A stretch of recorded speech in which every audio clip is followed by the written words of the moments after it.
Once upon a time, in a quaint little village, there lived a young boy named Oliver. Oliver had a deep love for stories and tales of adventure. Every day after school, he would rush to the village library, his favorite place, where countless books filled with magical worlds awaited him. Oliver would spend hours lost in the pages of stories about brave knights, clever wizards, and daring explorers. He often dreamed of going on adventures of his own, but in his village, life was quiet and uneventful. One rainy afternoon, while browsing through the library, Oliver discovered an old, dusty book hidden on a high shelf. Its cover was worn, and the title was barely legible: The Chronicles of the Forgotten Realm. Intrigued, he took the book home and began to read. As he turned the pages, he was transported to a mystical land where fantastical creatures roamed, and heroes embarked on epic quests.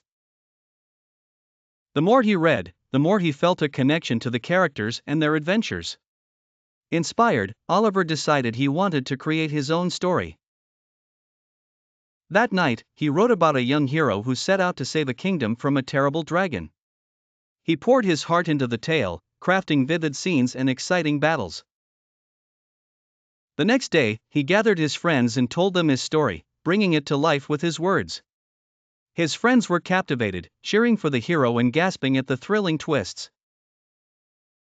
Encouraged by their enthusiasm, Oliver began to write more stories, sharing them with anyone who would listen. The village soon became enchanted by his tales, and people would gather around him to hear his latest adventures. As his love for storytelling grew, Oliver discovered that he had the power to inspire others and spark their imaginations.